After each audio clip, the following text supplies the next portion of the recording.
বিসমিল্লাহির রহমানির রহিম।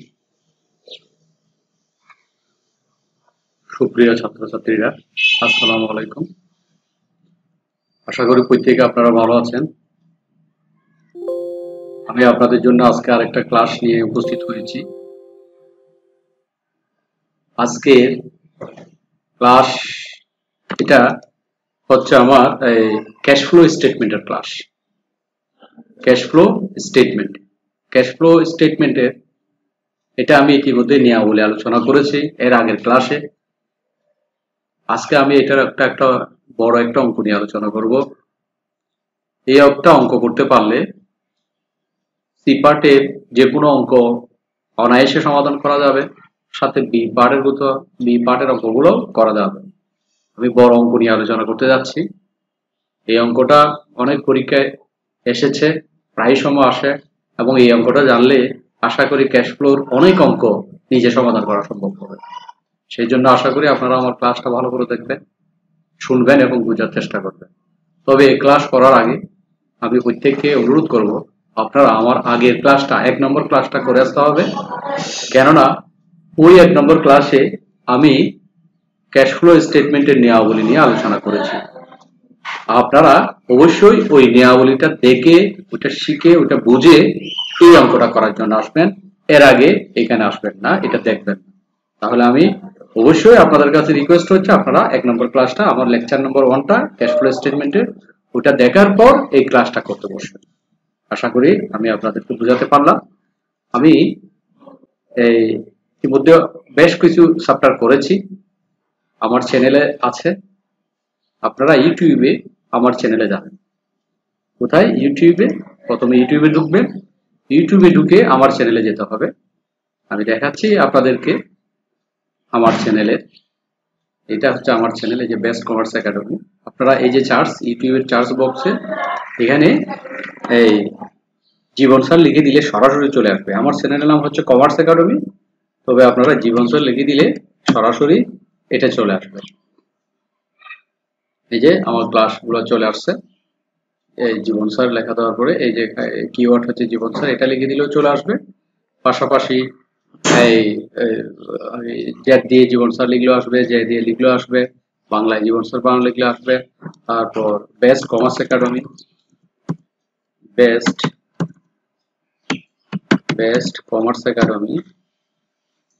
Commerce academy লিখে দিলেও চলে আসবে।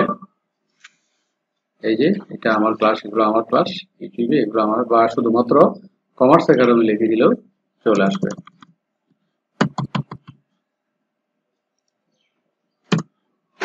এই যে কমার্স একাডেমি লিখে দিলেও আমার ক্লাসগুলো আশা করি আপনারা পাবেন।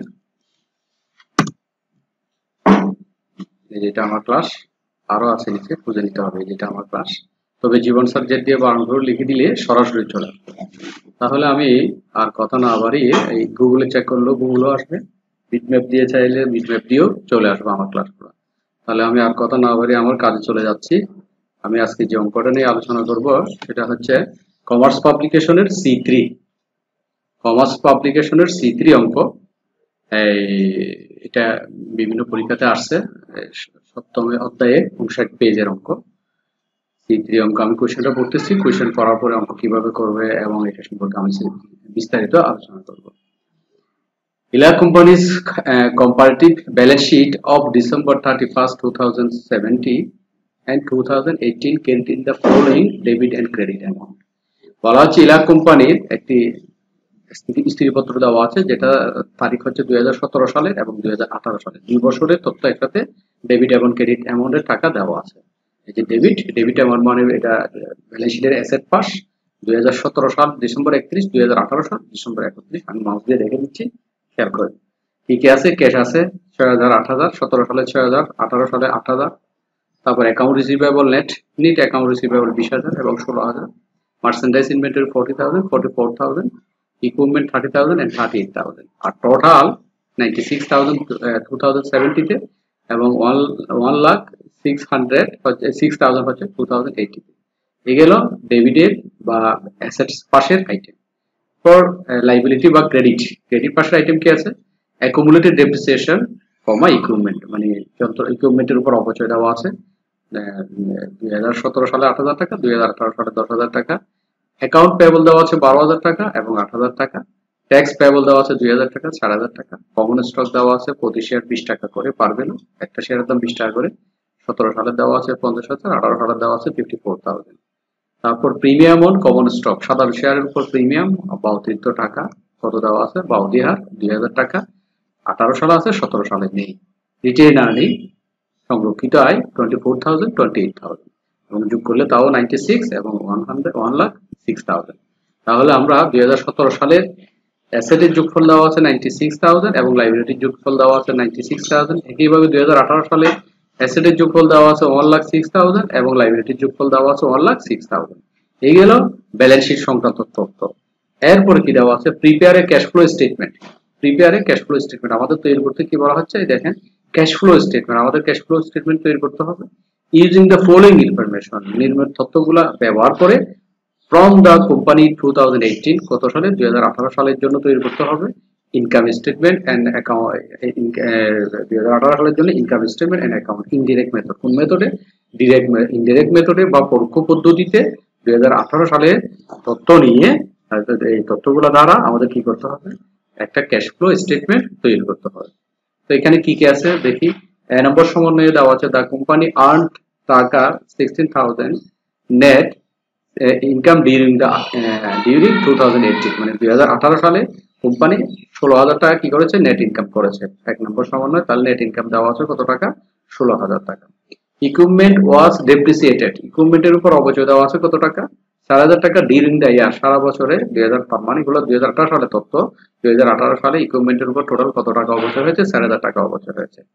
সি নম্বর দেওয়া আছে, ইকুইপমেন্ট কস্টিং 10,000 ওয়াজ পারচেজ, 10,000 টাকার ইকুইপমেন্ট কি করা হয়েছে, পারচেজ করা হয়েছে। ইকুইপমেন্ট কিনেছে কত টাকা দিয়ে, 10,000 টাকা দিয়ে।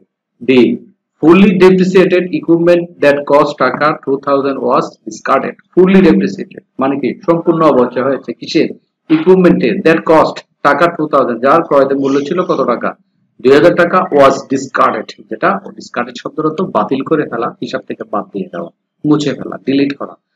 তার বোঝা যাচ্ছে কি, 2,000 টাকার একটা ইকুইপমেন্ট, 2,000 টাকা ক্রয় মূল্যের, কস্ট টাকা কত, 2,000, 2,000 টাকা ক্রয় মূল্যের ইকুইপমেন্ট সম্পূর্ণরূপে কি হয়েছে, ফুললি ডেপ্রিসিয়েটেড মানে সম্পূর্ণরূপে অবচয় হয়েছে।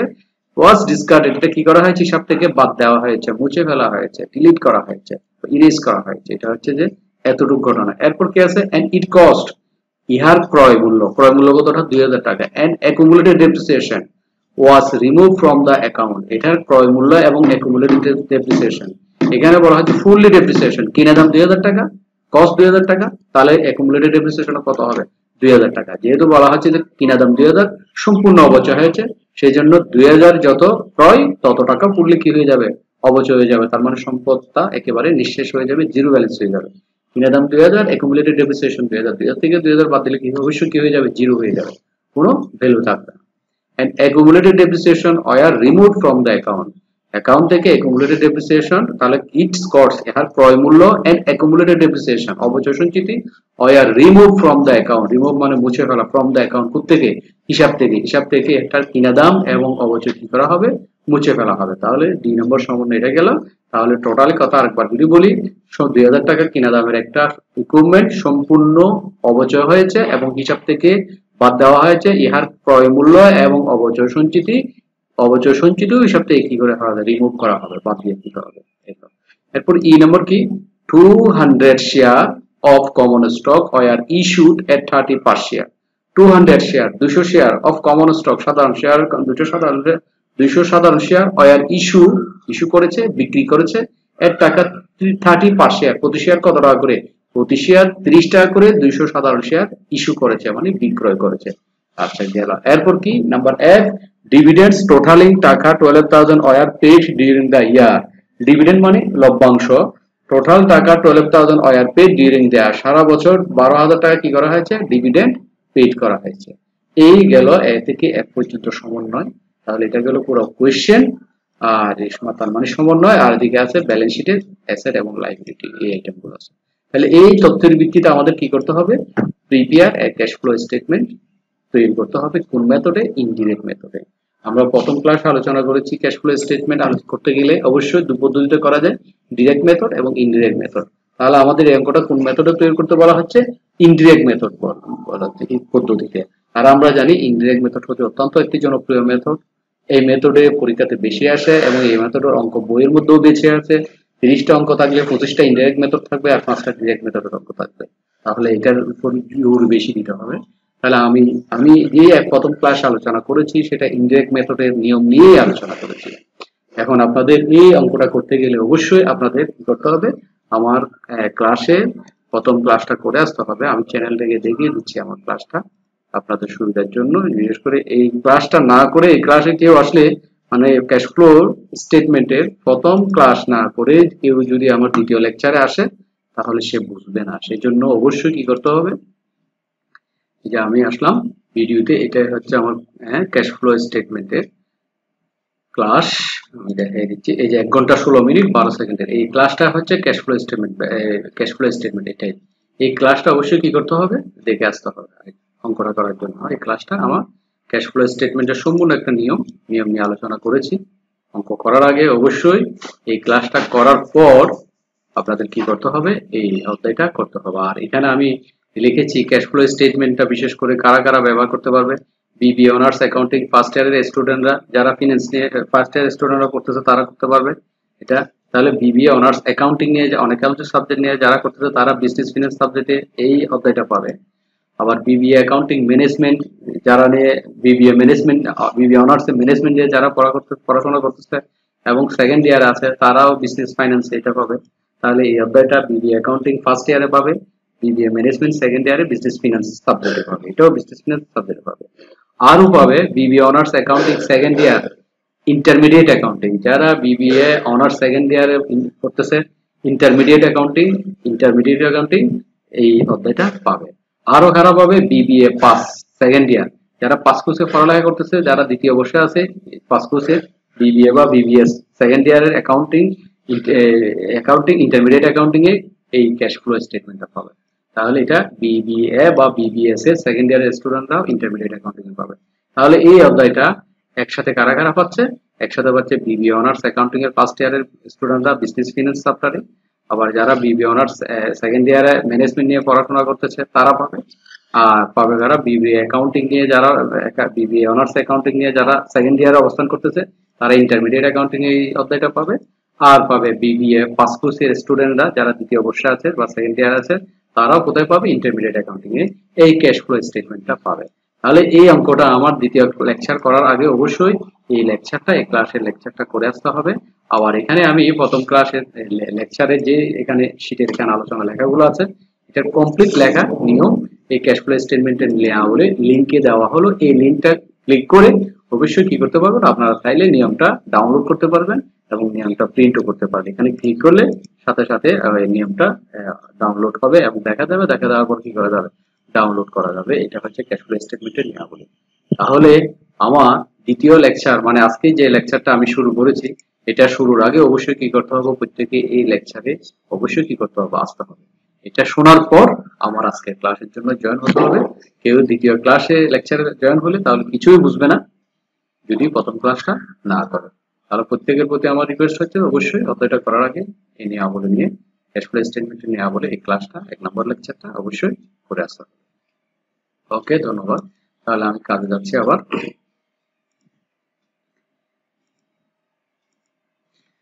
হ্যাঁ, তাহলে এই যে ব্যালেন্স শিট এই জাতীয় অঙ্কগুলো করার আগে আমি এখন অঙ্কের মধ্যে আবার ফিরে যাচ্ছি। এই জাতীয় অঙ্কগুলো করার আগে অঙ্ক না করার আগেই না করার আগে কি করা যাবে? উত্তর কত হবে জানা যাবে। মানে অঙ্ক করতে বসলেন না কিন্তু উত্তর কত তা জানা যাবে এবং অঙ্কটা কি হলো না তাও জানা যাবে। অঙ্ক হলেও বুঝতে পারবেন এটা হয়েছে, না হলে ভুল হলে বুঝতে পারবেন এটা ভুল হয়েছে। কিভাবে? এটা বোঝার জন্য আমাদের এই ক্যাশ, আমি মাউস দিয়ে দেখাচ্ছি, ক্যাশ থাকতে পারে অথবা ক্যাশের ব্যাংক থাকতে পারে অথবা উভয়টাই থাকতে পারে। মনে রাখতে হবে ক্যাশের ব্যাংক অথবা অনলি হয় ক্যাশ না হয় ব্যাংক, দুইটা আইটেম থাকতে পারে। এই অঙ্কের মধ্যে শুধুমাত্র ক্যাশ আছে। আমি এই ক্যাশ দিয়ে দেখিয়ে দিচ্ছি কিভাবে এই অঙ্ক করার আগে উত্তর হয়ে যাবে, বোঝা যাবে উত্তর কত, কিভাবে বোঝা যাবে সেটা অঙ্ক না করার আগে নির্ণয় করা যাবে। এখন দেখা যাক কিভাবে নির্ণয় করা যায়। নির্ণয় করতে গেলে কি করতে হবে, ক্যাশ ফ্লো আমাদের চলে আসতে হবে এই যে 2017 সালের তথ্য, 2018 সালের তথ্য। 17 সালের তথ্য তুমি এনে পূর্ণ অঙ্ক করো বলবো আজ এটা সিলেক্ট করো আইবাদা ওই 3 দিন আইবাদা বহু অঙ্ক 17 সালের তথ্য এবং 18 সালের তথ্য। তো 17 সালে ক্যাশ কত আছে 6000, 18 সালের ক্যাশ আছে কত 8000 টাকা। তাহলে 17 সালের ক্যাশ 6000, 18 সালের ক্যাশ 8000। তাহলে আমরা 17 সাল হচ্ছে পুরান বছর, 18 সাল হচ্ছে যে নতুন বছর। পুরান বছর থেকে নতুন বছরে ক্যাশের পরিমাণ কতটুকু ইনক্রিজ হয়েছে বা কতটুকু ডিক্রিজ হয়েছে, যতটুকু ইনক্রিজ বা ডিক্রিজ হয় তত টাকাই হবে কি উত্তর, মনে রাখতে হবে। তাহলে আমি আবার একবার বলতেছি, পুরাতন বৎসর এবং নতুন বৎসর, পুরাতন বৎসর থেকে নতুন বৎসরের ক্যাশের পরিমাণ যদি বৃদ্ধি পায়, যেমন এটা 6000 আছে পুরাতন বৎসরে 2017 সালে, 18 হচ্ছে নতুন বৎসর, এটাতে আছে 8000 টাকা। তাহলে 6000 টাকা ক্যাশ 18 সালে কত হয়ে গেল 8000 টাকা কত হলো, তাহলে কতটুকু ইনক্রিজ বা বৃদ্ধি পেয়েছে, অনলি 2000 টাকা বৃদ্ধি পেয়েছে। এই 2000 টাকাটা হবে এই অঙ্কের জন্য উত্তর। এই অঙ্কের জন্য 2000 ইনক্রিজ, ক্যাশের পরিমাণ ইনক্রিজ কত, ক্যাশের ফলাফল উত্তর হবে ইনক্রিজটাই হবে। 2000 টাকা ইনক্রিজ হয়েছে, এই 2000 টাকাই উত্তর। পক্ষান্তরে এটা যদি 6000 হতো, এটা যদি 4000 হয়ে যেত তাহলে এটা কমে যেত। তাহলে 6000 থেকে 4000 বাদ দিলে তখন 2000 টাকা ডিক্রিজ, উত্তর হতো 2000 টাকা ডিক্রিজ। তাহলে আমাদের আজকের অঙ্কটা হচ্ছে ইনক্রিজের কথা, যেহেতু 2000 টাকা বৃদ্ধি পেয়েছে। এবং এটা কি সঠিক হয়েছে নাকি হয় নাই আমরা যদি চেক করে দেখি, অঙ্ক না করার করা আছে, 2000 টাকা মিলছে কিনা চেক করবো। এই লাইনটাই আমি তবে net cash used in financial activity, sorry, net increase in cash, net increase in cash. আমি বললাম না 2000 টাকা বৃদ্ধি পেয়েছে, নেট ইনক্রিজ মানে বৃদ্ধি পায় in cash during the period, সারা বছরে দেখেন 2000 টাকা দেখা যাচ্ছে। আমি মাউস দিয়ে দেখিয়ে দিচ্ছি 2000 টাকা, এটাই হচ্ছে 2000। আমরা জানি আমাদের 3টা ধাপ অতিক্রম করতে হয়, কি কি, অপারেটিং অ্যাক্টিভিটিস, তারপর ইনভেস্টিং অ্যাক্টিভিটিস, দেন ফিনান্সিয়াল অ্যাক্টিভিটিস। 3টা অ্যাক্টিভিটিস নিয়ে আমাদের কাজ করতে হয়। 3টা অ্যাক্টিভিটিসে যোগ বিয়োগ করে সর্বশেষ ফলাফলটা হবে কত, অবশ্যই 2000 ইনক্রিজ, কত 2000 ইনক্রিজ। তাহলে the net increase in cash during the period, সারা বছরে ক্যাশের পরিমাণ কত টাকা বৃদ্ধি পেয়েছে 2000 টাকা। এই 2000 টাকাটা অঙ্ক না করার আগে আপনারা ক্যাশের ডিফারেন্স থেকে কি করে ফেলতে পারবেন, বের করে ফেলতে পারবেন, যদি এইরকম ব্যালেন্স শিট দেওয়া থাকে।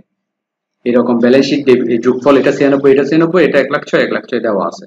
এরকম যদি ব্যালেন্স শিট অ্যাসেট এবং লাইবিলিটি করে দেওয়া থাকে, দুইটা মিলানো থাকে, তখন আপনারা বুঝতে পারবেন উত্তরটা এইরকমই হবে। যদি দুইটা ব্যালেন্স শিট না দেয়, একটা ব্যালেন্স শিটে, তাহলে তখন ভিন্ন রকম হবে। তবে দুইটা থাকলে এরকমই। তবে সি পার্টের অঙ্কগুলো সবচেয়ে বেশি দুইটা ব্যালেন্স শিট দিয়ে থাকে। এই অঙ্ক একটা অঙ্ক জানলে অনেক অঙ্কগুলো সলভ করা ইজি হয়ে যাবে। তাহলে আশা করি বোঝা গেল যে অঙ্ক না করার আগে আমাদের উত্তর কত হবে সেটা বের করে দেওয়া। এইবার যাব আমরা অঙ্ক করতে। অঙ্ক করার জন্য আমরা জানি আমাদের নিয়মে, আমি যদি চার্ট নিয়ে আলোচনা করি, চার্টও আছে, আমরা এখানে চার্টটা নিয়ে আসছি, নিয়ে দেখা যাচ্ছে। আচ্ছা, চার্ট 1 নম্বর ক্লাস আছে, আপনারা 1 নম্বর ক্লাসটা ভালো করে জানতে হবে। 1 নম্বর ক্লাস অবশ্যই ভালো করে জানতে হবে। 1 নম্বর ক্লাস ছাড়া আমরা, আমি তারপরে এখানে নিয়ম দিয়ে আলোচনা করে কাজ করতেছি। আমাদের অঙ্ক করার জন্য, তাহলে সলিউশন করার জন্য প্রথমত প্রতিষ্ঠানের নাম ইলা কোম্পানি, প্রতিষ্ঠানের নাম দেওয়া হলো ইলা কোম্পানি। এটা কি করতে হচ্ছে, ক্যাশ ফ্লো স্টেটমেন্ট করতে হবে, কোন মেথডে, ইনডিরেক্ট মেথড দিতে হবে। For the year ended 31 December 2018, 2018 সালে 31 ডিসেম্বর তারিখের জন্য এটা তৈরি করতে হবে। এটা এই শিরোনামটা উপরে লিখে ফেলতে হবে।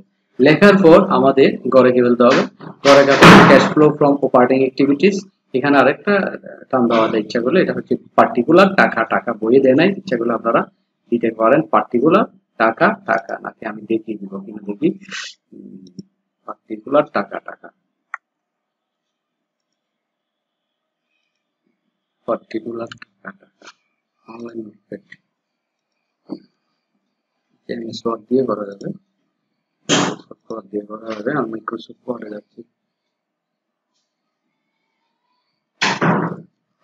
মাইক্রোসফট ওয়ার্ড, মাইক্রোসফট ওয়ার্ড কোথায় গেল, ওয়ার্ড,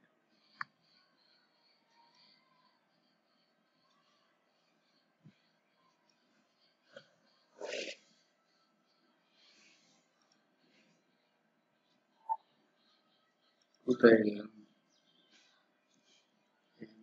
এই মাইক্রোসফট অফিসের পরে মাইক্রোসফট ওয়ার্ড, সবই একটা হয়ে গেল।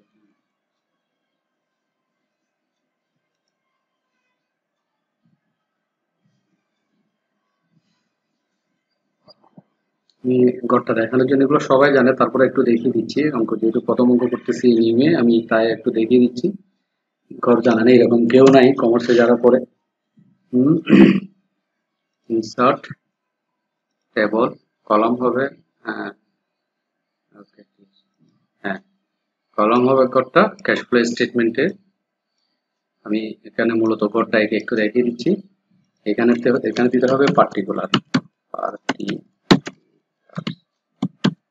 পার্টিকুলার টাকা, টাকা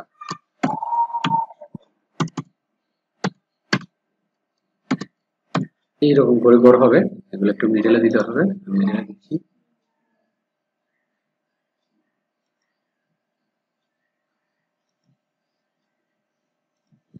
মিডলে দিতে হবে, আর এটাও মিডলে দিতে পারি বা রাইটে দিতে পারি। এই হচ্ছে ঘর, এখানে অঙ্কের পাঁচটা করে দিতে হবে। এটা হচ্ছে ঘর, আমি দেখাই দিলাম শুধুমাত্র। এখানে পার্টিকুলার দিতে হবে টাকা, টাকা। এটা করার পরে আমি আবার অঙ্কের মধ্যে ফিরে যাচ্ছি আমাদের অঙ্কে। এই যে এখানে এটা করে নাই, আপনারা এটা করে দিবেন পার্টিকুলার টাকা, টাকা।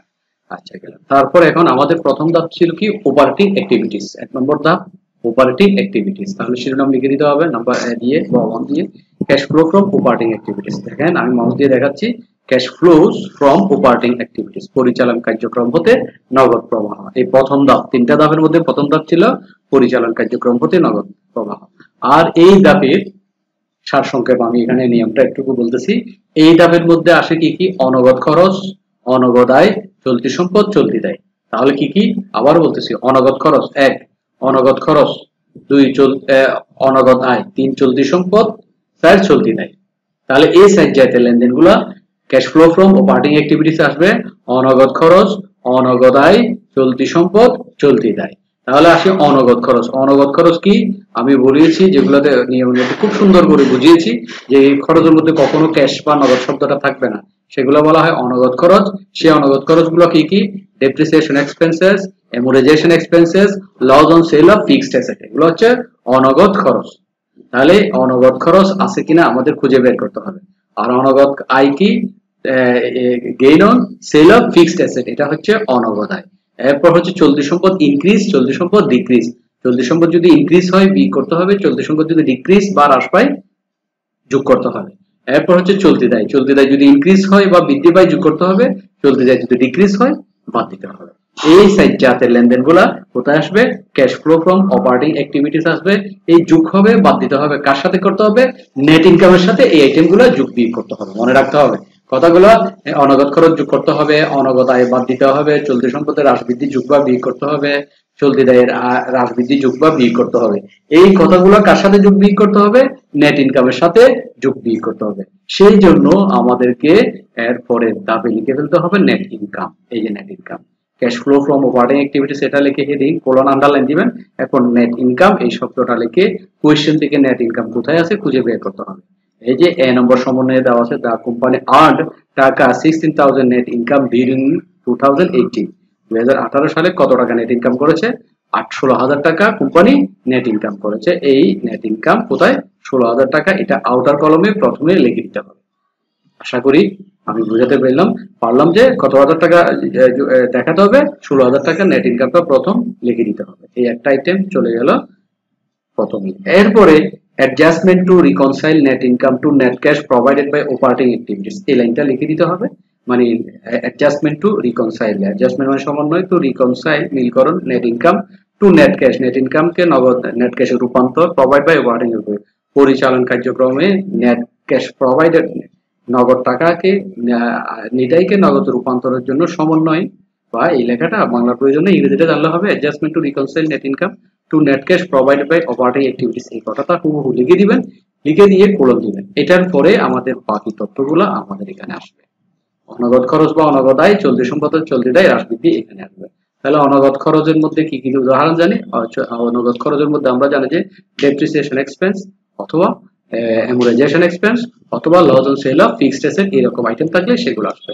এগুলো আমাদের কোশ্চেন থেকে খুঁজে বের করতে হবে। তাহলে আমরা পড়েছিলাম প্রথম সময়, প্রথমবার এই যেখানে দেওয়া আছে B number, equipment was depreciated 4,000 during the year, সারা বছর কত টাকা ইকুইপমেন্টের অপচয় হয়েছে, 4,000 টাকা অপচয় হয়েছে, এটাই 4,000 টাকা অপচয় এখানে বসে গেল। ডেপ্রিসিয়েশন এক্সপেন্স 4000, তাহলে একটা পাইলাম অনমূল খরচ। এরপর অ্যামোর্টাইজেশন এক্সপেন্স এখানে নাই, আমরা এরকম কোনো কথা পাই নাই। সম্পত্তি বিক্রয়ে লাভ বা লস এটাও পাই নাই। তো যদিও বা সম্পত্তি একটা এখানে 2000 টাকা হিসাব থেকে বাদ দিয়ে ফেলছে, যেহেতু এটা কিনা দামও 2000 টাকা, বিক্রি করেছো এই সম্পূর্ণ 2000 টাকা অবচয় হয়ে গেছে, সেটা এটার কোনো বিক্রয়যোগ্য ভ্যালু ছিল না, এটার মূল্য জিরো ছিল, সেই জন্য এই সম্পত্তির জন্য কোনো লাভও নাই, লসও নাই।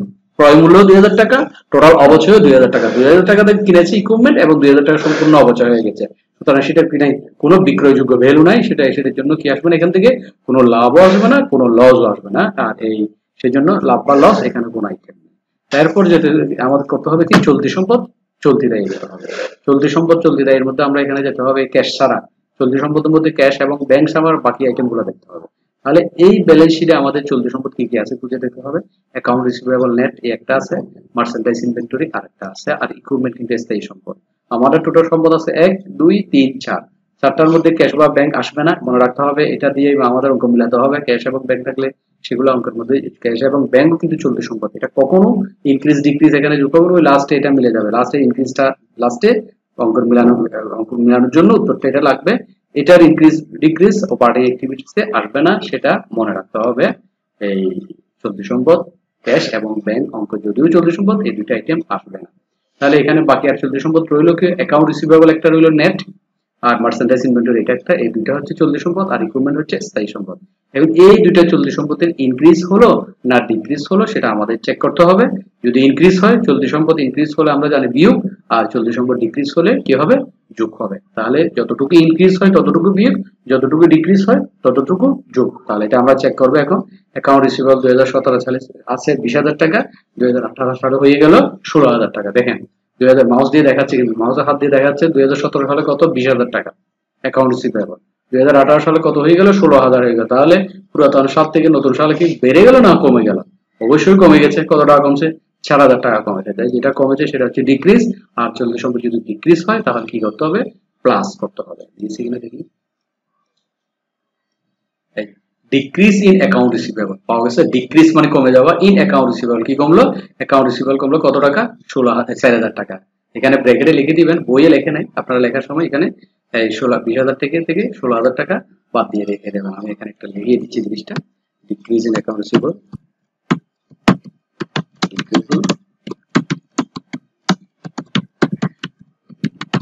রিসিভেবল দিয়ে ব্র্যাকেটে 20,000 ছিল পুরাতন বছরে, নতুন বছর হয়ে গেল 16,000 টাকা। তাহলে ব্র্যাকেট শেষ, কত টাকা কমে গেল আমাদের মধ্যে, কমে গেল যে কত, 4,000 টাকা কমে গেল। তাহলে ওইটা হলে কি ডেপ্রিসিয়েশন এক্সপেন্স, অঙ্কটা এখানেও করে দেখাচ্ছি আমি আবার। প্রথম অঙ্ক যদি ডেপ্রিসিয়েশন,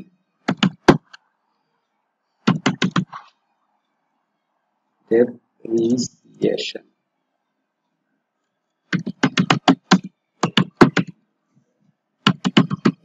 ডেপ্রিসিয়েশন এক্সপেন্স কত টাকা, ডেপ্রিসিয়েশন এক্সপেন্স পেয়েছি 4,000 টাকা, আর ডিক্রিজিং অ্যাকাউন্ট রিসিভেবল পেলাম কত, 20,000 থেকে 16,000 বাদ দিলে 4,000 টাকা। তাহলে আমরা এই দুইটা আইটেম বের করে ফেললাম, আইটেম আমাদের দুটো আইটেম চলে গেল। আচ্ছা, এরপর কি, এরপর আমাদের এই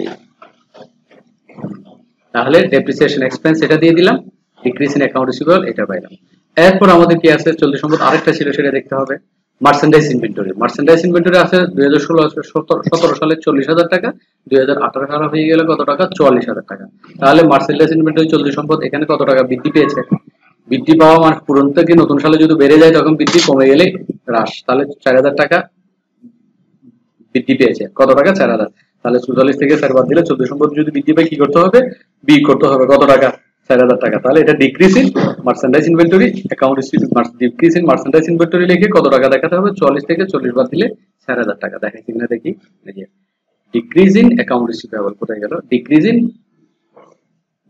merchandise inventory, decrease in merchandise inventory, আমাদের এটা মার্চেন্ডাইজ ইনভেন্টরি রাখেন।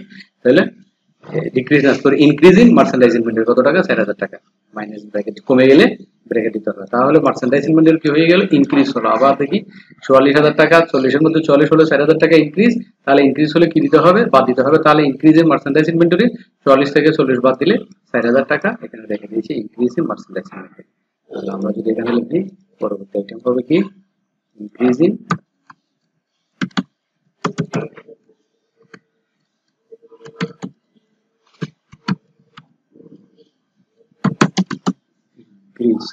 টাকা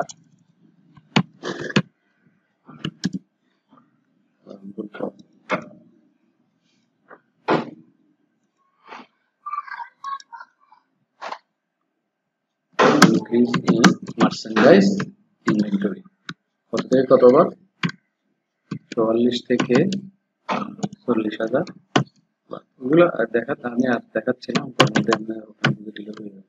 তাহলে কত টাকা 4000 টাকা বাদ দিলে কি করতে হবে ব্র্যাকেট দিতে হবে মাইনাস ফিগার বলছিলাম কি করতে হবে ব্র্যাকেট দিতে হবে এই এতটুকু এটা তাহলে মাইনাস যদি হয় এখানে সংখ্যার আগে পিছে কি দিতে হবে ফার্স্ট ব্র্যাকেট দিতে হবে ফার্স্ট ব্র্যাকেট দেওয়ার অর্থ এটা নেগেটিভ ফিগার আর ব্র্যাকেট ছাড়া এগুলো হচ্ছে কি পজিটিভ ফিগার আচ্ছা তাহলে আমরা পাইলাম চলতি সম্পদের দুইটা আইটেম পাইলাম দুইটাই শেষ ইকুইপমেন্ট স্থায়ী সম্পদ এটার কারণে আর কত যাচ্ছি না এরপর চলতি দায় কি আছে দেখি চলতি দায় আছে অ্যাকাউন্ট পেয়েবল চলতি দায় আছে ট্যাক্স পেয়েবল অ্যাকুমুলেটেড ডেপ্রিসিয়েশন এটার কাজ আমরা করে ফেলছি অ্যাকুমুলেটেড ডেপ্রিসিয়েশন এখান থেকে ডেপ্রিসিয়েশন এখানে যদিও বা 2000 টাকা বৃদ্ধি আছে কিন্তু আমরা এখানে কত আছে ইকুইপমেন্ট ডেপ্রিসিয়েশন 4000 টাকা এটা নিয়ে আলোচনা হবে আরো পরে তবে আপাতত আমি অঙ্ক করে যাচ্ছি একটু করে এটা আবার বুঝিয়ে দেব তাহলে অ্যাকাউন্ট পেয়েবল এবং ট্যাক্স পেয়েবল এই দুটো হচ্ছে চলতি দায় এই দুটো কি হয়েছে দেখি চলতি দায় অ্যাকাউন্ট পেয়েবল আছে 12000 টাকা 17 সালে 18 সালে হয়ে গেল 8000 টাকা তাহলে কত কমে গেল 4000 টাকা চলতি দায় কমে গেল আমরা জানি চলতি সম্পদ বৃদ্ধি পাইলে বিয়োগ হয় এবং হ্রাস পাইলে যোগ হয় আর চলতি দায় হচ্ছে তার উল্টা চলতি দায় বৃদ্ধি পেলে যোগ হ্রাস পাইলে বিয়োগ তাহলে 12000 টাকা কারেন্ট লাইবিলিটি অ্যাকাউন্ট পেয়েবল 8000 টাকা হইলো 4000 টাকা হ্রাস পেল তাহলে 4000 টাকা মাইনাস দিতে হবে পাশাপাশি ট্যাক্স পেয়েবল এটা যদি দেখি এটা 2000 ছিল 17 সালে 18 সালে হয়ে গেল কত 4000 তাহলে কত টাকা বৃদ্ধি পাইছে 2000 টাকা বৃদ্ধি পেয়েছে আর 2000 টাকা বৃদ্ধি পাইলে কি করতে হবে আমরা জানি চলতি দায় বৃদ্ধি পেলে যোগ করতে হবে তাহলে 2000 টাকা যোগ tax increase in tax payable 2000 টাকা যোগ আর ডিক্রিজ ইন অ্যাকাউন্ট পেয়েবল 4000 টাকা বিয়োগ দিয়েছে দেখি এই ডিক্রিজ ইন অ্যাকাউন্ট পেয়েবল ঠিক আছে ডিক্রিজ ইন অ্যাকাউন্ট পেয়েবল 4000 টাকা এই যে ব্র্যাকেট বিয়োগ আর ইনক্রিজ ইন ট্যাক্স পেয়েবল 2000 টাকা যোগ তাহলে এই গেল চলতি দায় আমাদের চলতি দায়ের আইটেম আর নাই অ্যাকাউন্ট পেয়েবল অ্যাকুমুলেটেড ডেপ্রিসিয়েশন এটাও চলতি দায়ের আইটেম তবে এটা থেকে ডেপ্রিসিয়েশন বের করতে হয় এখানে ডেপ্রিসিয়েশন দেওয়া আছে সেজন্য বের করি না আমরা এটাই বুঝিয়ে দিয়েছি তবে এটা আবার কিভাবে বের করতে হয় সেটা দেখাবো এখন আমাদের প্রথম পার্ট শেষ কি প্রথম পার্ট হয়ে গেল ক্যাশ ফ্লো পার্ট অ্যাক্টিভিটিস এর এখন আইটেমের মধ্যে এই 4000 এই 4000 দুইটা 4000 প্লাস 4 8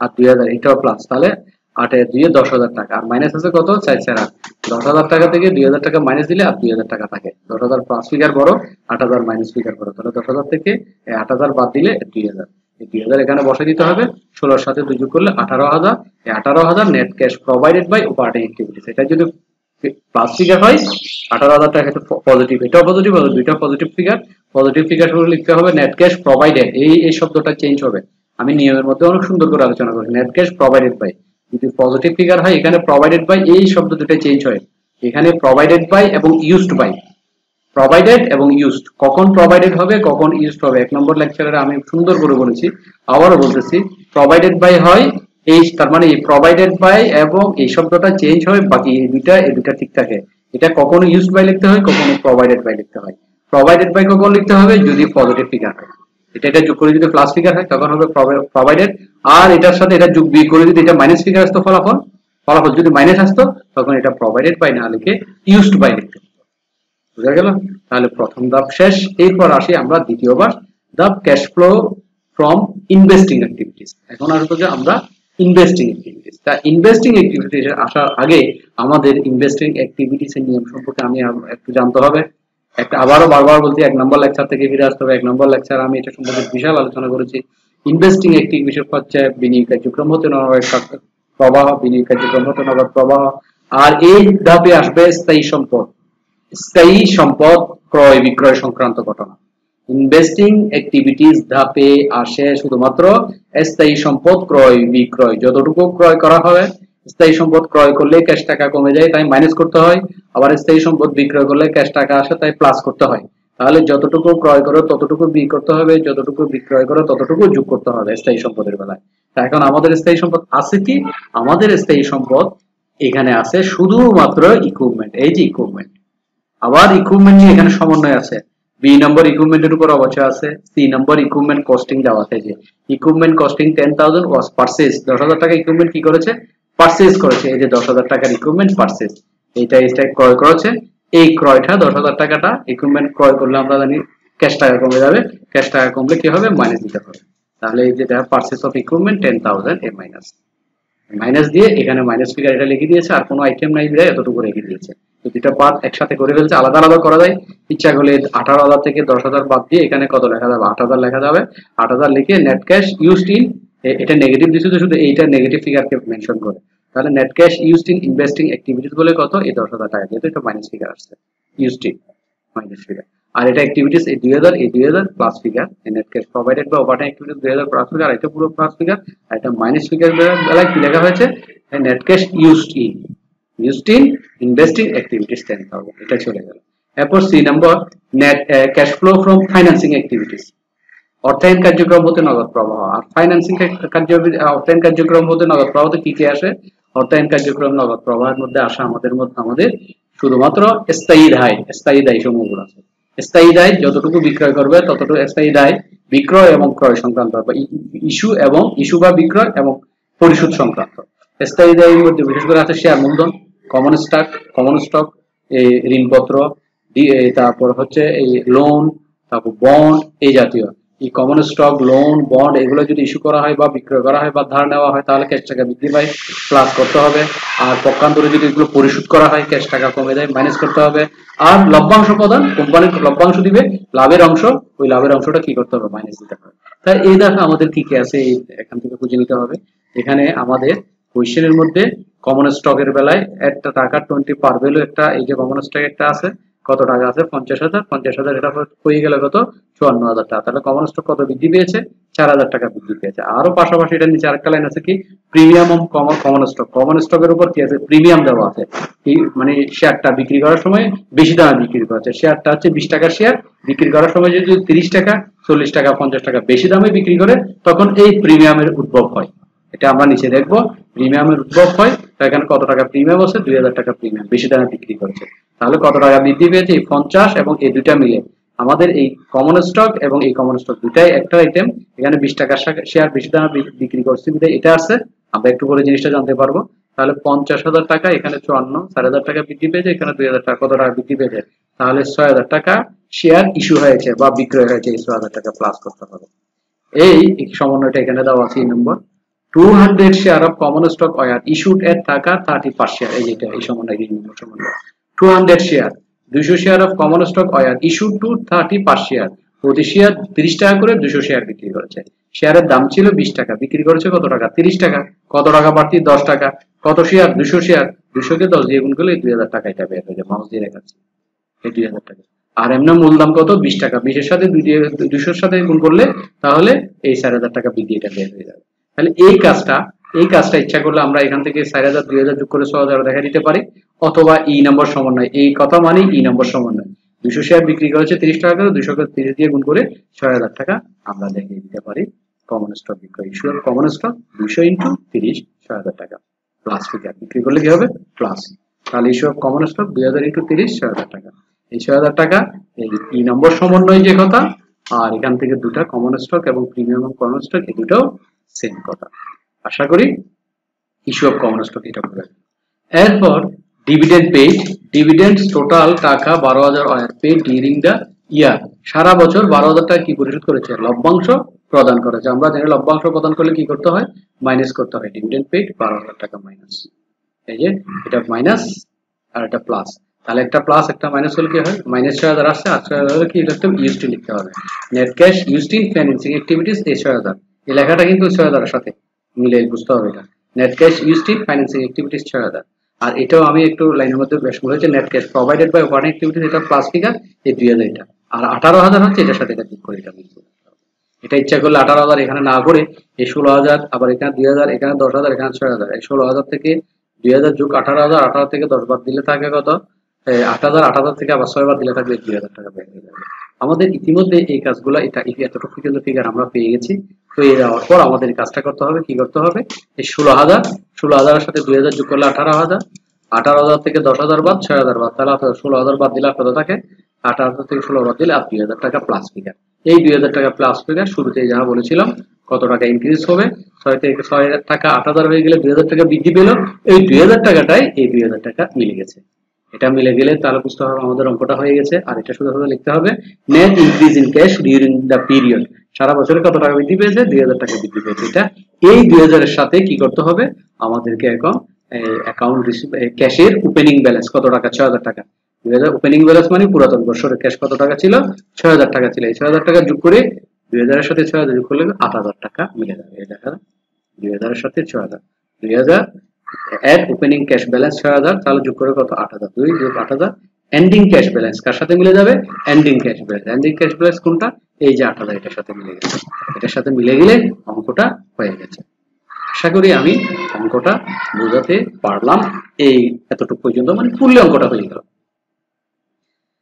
আশা করি আপনারা বই থেকে বুঝছেন তবে একটা জিনিস আমি বাদ দিয়ে রেখেছি এটা সম্পর্কে এখন যাচ্ছি এই ডি নম্বর সমন্বয় এখানে দাগ দেওয়া আছে ডি নম্বর আমি এই অঙ্কটা করেছি ডি নম্বর সমন্বয়ের কথা ছাড়া এই অঙ্কটা করার পুরো অঙ্ক সম্পূর্ণ হয়ে গেছে কিন্তু ডি নম্বরের কোনো ব্যবহারই অঙ্কের মধ্যে দেখাই নাই বলি নাই এখন আসবে এই ডি নম্বরের সমন্বয় দ্বারা কিভাবে অঙ্কটা আবার বের করা যায় এখন বলি এই ডি নম্বর সমন্বয় এই অঙ্কের জন্য একেবারেই প্রযোজ্য না এই অঙ্কের জন্য কেননা এই ডি নম্বরের কোনো কথা ব্যবহার আমরা না করে অঙ্কটা করে ফেলছি এখন কি কারণ কিভাবে করে ফেলছি সেটা হচ্ছে বিষয় ডি নম্বর সমন্বয় কখন লাগবে না এখন আমি এই জিনিসটা নিয়ে প্রশ্নের উত্তরটা দিচ্ছি কখন আমাদের ডি নম্বর সমন্বয় করে অঙ্কটা বোঝাতে হবে কখন ডি নম্বর সমন্বয় ছাড়া অঙ্কটা করা যাবে ডি নম্বর প্রথম আসি কখন এখন এটা ছাড়া কখন করা যাবে ছাড়া এটা তো করি নেই ডি নম্বর সমন্বয় নিয়ে কোনো আলোচনা করি নেই আমরা পড়াশোনার প্রথম পড়েছি কিন্তু এটা ছাড়া অঙ্কটা করেছি কখন যাবে যখন এই বি এবং সি সমন্বয় অঙ্কের মধ্যে থাকবে বি কি বি হচ্ছে ইকুইপমেন্ট ওয়াজ ডেপ্রিসিয়েটেড টাকা 4000 ডিউরিং দ্য ইয়ার সারা বছর ইকুইপমেন্টের উপর কত টাকা অবচয় ধার্য করা হয়েছে 4000 টাকা অবচয় ধার্য করা হয়েছে এটা বি নম্বর সমন্বয় সি নম্বর সমন্বয় ইকুইপমেন্ট কস্টিং টাকা 10000 ওয়াজ পারচেজ কত টাকা ইকুইপমেন্ট ক্রয় করেছে 10000 টাকা ইকুইপমেন্ট ক্রয় করেছে যদি ইকুইপমেন্টের অবচয় এবং ইকুইপমেন্ট ক্রয় দুইটাই কোয়েশ্চেনে দেওয়া থাকে তাহলে ডি নম্বর সমন্বয়ের কোনো প্রয়োগ হবে না বুঝতে পারলাম কি যদি ইকুইপমেন্টের উপর ডেপ্রিসিয়েশন তার মানে বি নম্বর সমন্বয় সি নম্বর ইকুইপমেন্ট ক্রয় 10000 টাকা ক্রয় এবং ডেপ্রিসিয়েশন এই দুইটা আইটেম যদি কোয়েশ্চেনের মধ্যে দেওয়া থাকে আমি মাউস দিয়ে দেখাচ্ছি বি এবং সি এই দুইটা আইটেম যদি কোয়েশ্চেনে দেওয়া থাকে তখন ডি নম্বর সমন্বয়ের ব্যবহার না করে অঙ্কটা করা যাবে এবং শেষ হয়ে যাবে আমি ইতিমধ্যে এটার ব্যবহার ছাড়া অঙ্কটা মিলিয়ে ফেললাম এখন আসি কখন এটার ব্যবহার করতে হবে ডি নম্বর সমন্বয় ডি নম্বর সমন্বয় ব্যবহার করা যাবে যখন বি এবং সি সমন্বয় এই দুইটা কখনো দেওয়া থাকবে না বা দুইটা থেকে যে কোনো একটা দেওয়া থাকবে না তখন সম্ভব না তখন এটা দিয়ে ব্যবহার করতে হবে দুই নম্বর আবার বলতেছি কখন ব্যবহার করা যাবে এই ডি নম্বরে যদি ইকুইপমেন্টের উপর অবচয় এই সমন্বয়টা দেওয়া না থাকতো এবং ইকুইপমেন্ট কস্টিং 10000 টাকা এই সমন্বয় দুইটাই সমন্বয় যদি দেওয়া না থাকতো তখন এই ডি সমন্বয়ের মাধ্যমে আমাদের এই দুইটার উত্তর বের করে ফেলতে হতো 4000 এবং 10000 বের করার জন্য এই ডি নম্বর সমন্বয়টা লাগতো অথবা এইখান থেকে বি থেকে বি নম্বর সমন্বয়ের অবচয় 4000 টাকা দেওয়া আছে কিন্তু ইকুইপমেন্ট কস্টিং 10000 টাকা এটা দেওয়া নাই এই 10000 টাকা বের করার জন্য এই সমন্বয়টা ডি নম্বর সমন্বয়টা তখনও লাগতো অথবা ইকুইপমেন্ট কস্টিং 10000 টাকা এটা দেওয়া আছে কিন্তু ডেপ্রিসিয়েশন 4000 টাকা এটা দেওয়া নাই এই 4000 টাকা বের করার জন্য ডি নম্বর সমন্বয়ের ব্যবহার লাগতো বুঝা গেল এখন আমি ধরে নিচ্ছি আমাদের এই অঙ্কের মধ্যে বি এবং সি হয় একটা অথবা দুটোটা কোনোটাই দেওয়া নাই বিও দেওয়া নাই সিও দেওয়া নাই ডি দেওয়া আছে এরপরে বি বির পরে সি সি এটার পরে এটা তাহলে বি এবং সি মনে করি কোয়েশ্চেনের মধ্যে দেওয়া নাই শুধুমাত্র ডি এটা দেওয়া আছে তখন এই ডি সমন্বয়ের মাধ্যমে কিভাবে বি এবং সি এর ফলাফল বের করব সেটা আমি এখন দেখাচ্ছি খেয়াল করতে হবে আবার ডি তে যাচ্ছে এখন fully depreciated equipment costing টাকা 2000 were discarded এটার অর্থ কি 2000 টাকা ক্রয় মূল্যের ইকুইপমেন্ট হিসাব থেকে সম্পূর্ণ কি হয়েছে অবচয় হয়েছে এবং ডিসকার্ড করেছে বাতিল করেছে বাদ দিয়েছে কি কি বাদ দিয়েছে কমার পর এন্ড ইট কস্ট এটা কিনা দাম এন্ড অ্যাকুমুলেটেড ডেপ্রিসিয়েশন এটার উপর পুঞ্জীভূত অবচয় was remove from the account হিসাব থেকে বাদ দেওয়া হয়েছে একসাথে দুইটা জিনিসের বাদ দিতে হবে একটা হিসাবের সাথে লেনদেনের সাথে দুটি পক্ষ জড়িত থাকে আমরা জানি প্রতিটি লেনদেনে কয়টি পক্ষ দুটি পক্ষ ইকুইপমেন্টের অবচয় হয়েছে পুরো হিসাবটাই বাদ দিতে হবে তাহলে 2000 টাকা ইকুইপমেন্ট যদি ওই হিসাব থেকে ফুললি অবচয় হয়ে যায় তাহলে এটা দুইটা হিসাবের সাথে হিট করবে এই জিনিসটা কার সাথে ইকুইপমেন্টের কস্টের সাথে মাউস দিয়ে দেখাচ্ছি দেখেন হাত ঘুরিয়ে ঘুরিয়ে এই কস্টের সাথে ইকুইপমেন্টের কিনা দামের সাথে এবং অ্যাকুমুলেটেড ডেপ্রিসিয়েশনের সাথে এই ডেপ্রিসিয়েশন অ্যাকুমুলেটেড ডেপ্রিসিয়েশন এই কস্ট এবং অ্যাকুমুলেটেড ডেপ্রিসিয়েশনকে আমাদেরকে প্রশ্ন থেকে খুঁজে বের করতে হবে। দেখি এই ইকুইপমেন্ট, এটাই হচ্ছে ইকুইপমেন্টের কস্ট, এটা 30,000 টাকা, এটা 38,000 টাকা, এটার সাথে কাজ করতে হবে। এই অ্যাকুমুলেটেড ডেপ্রিসিয়েশন ইকুইপমেন্ট 8,000 টাকা, 10,000 টাকা, এটার সাথে এই দুইটা আইটেম আমরা তাহলে পাইলাম। কোন দুইটা?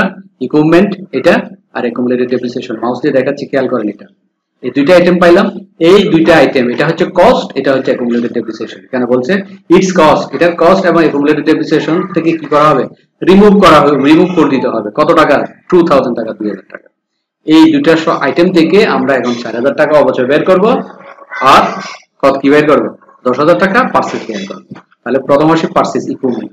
ইকুইপমেন্ট কত আছে? 30,000 টাকা, শুরুর তারিখে 30,000 টাকা আছে। এই 30,000 টাকা থেকে 2,000 টাকা যেটা বিক্রি করে দিয়েছে সেটা বাদ দিয়ে দিতে হবে। 30,000 টাকা থেকে 2,000 টাকা বাদ দেন, তাহলে কত হবে? 28,000 টাকা হবে। তাহলে এটা হচ্ছে 28,000। এটা এখন আপনারা মনে মনে ভাবেন, এটা 2,000 টাকা চলে গেলে 28,000 টাকা থাকতেছে। এই 28,000 টাকাটা 18 সালে এসে 38,000 টাকা হচ্ছে। দেখেন তো 18 সালে কত হয়ে গেল? 38, এটা 28, এটা কিন্তু 30 ধরতে পারবেন না, 2,000 টাকা বাদ দিতে হবে। 2,000 বাদ দিলে থাকবে 28। 28 যখন 38 হয়ে গেল, কত টাকা ইনক্রিজ হলো? তাহলে 10,000 ইনক্রিজ। এই 10,000 যেটাই ইনক্রিজ হয়েছে সেটাই হচ্ছে ইকুইপমেন্ট পারচেজ। দ্যাট মিন্স এইটা ইকুইপমেন্ট কস্টিং 10,000। মিলে গেল? তাহলে এটা যদি দেওয়া না থাকতো কিভাবে বের করতাম? এই শুরুর তারিখের ইকুইপমেন্ট থেকে 2,000 টাকা বাদ দিতাম, বাদ দিয়ে যা থাকতো এটা, এবং শেষের তারিখের ইকুইপমেন্টে যত টাকা আছে ওটা ডিফারেন্সটাই কি? পারচেজ। ডিফারেন্সটাই পারচেজ। যদি বৃদ্ধি পাই পারচেজ, হ্রাস পাইলে সেলস।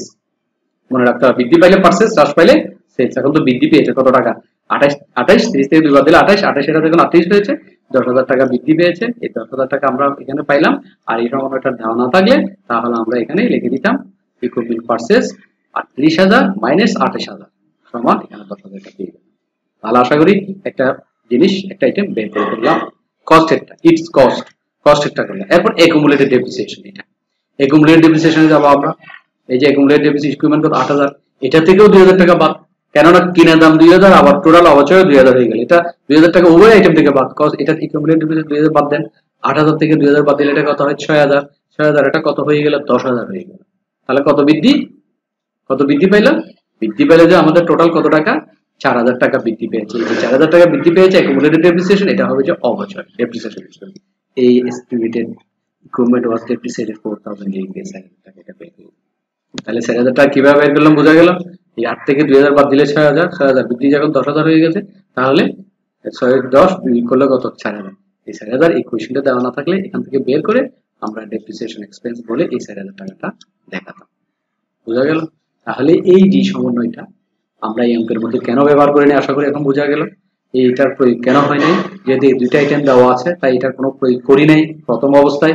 এখন দ্বিতীয় অবস্থায় এসে আমি বুঝিয়ে দিলাম, যদি এটা আইটেম ডেপ্রিসিয়েশন, ইকুইপমেন্টের উপর ডেপ্রিসিয়েশন এবং ইকুইপমেন্টের কস্টিং 10,000, এই দুইটা আইটেম অথবা যে কোনো একটা আইটেম যদি দেওয়া না থাকে, তখন ওই আইটেমটা বের করার জন্য ডিআই নম্বর সমন্বয়ের সহযোগিতা নিয়ে বের করার নিয়মটাও আমি এখন আলোচনা করে দিই। এই হলো আমার অঙ্কর মূল বিষয়। আশা করি আমি অঙ্কটা আপনাদেরকে বোঝাতে পেরেছি।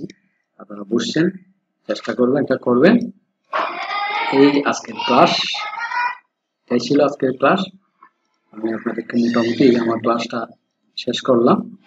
আমি আপনাদেরকে বলেছি আমার চ্যানেলের মধ্যে আমার ক্লাসটা দেখার জন্য আপনারা অবশ্যই কি করবেন, ক্লাসটা ভালো করে দেখবেন। ক্লাসটা ভালো করে দেখার চেষ্টা করবেন।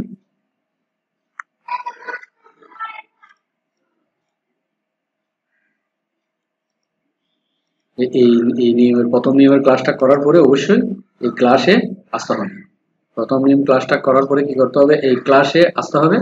আশা করি আপনারা কি করবেন, ক্লাসে এসে আমার এই 1 নম্বর ক্লাসটা, যেটা এখন ভিডিওতে দেখতেছেন আপনারা, এই 1 নম্বর ক্লাসটা করে ফেলবেন। এটা করার পরে আপনারা পরবর্তীতে, এটা হচ্ছে চার্ট, এটা লিঙ্ক নিচে দেওয়া আছে, এটা হচ্ছে প্রথম ক্লাসের ফরম্যাটটা। আপনারা এটা করে ফেলার চেষ্টা করবেন। তাহলে ভালো থাকবেন, সুস্থ থাকবেন। আর আমার চ্যানেলে অবশ্যই কি করবেন, নিজেরা সাবস্ক্রাইব করবেন, অন্যদের সাবস্ক্রাইব করতে বলবেন, উৎসাহ দিবেন। ক্লাস কি রকম হয়েছে অবশ্যই কি করতে হবে, মন্তব্য করবেন। সবাইকে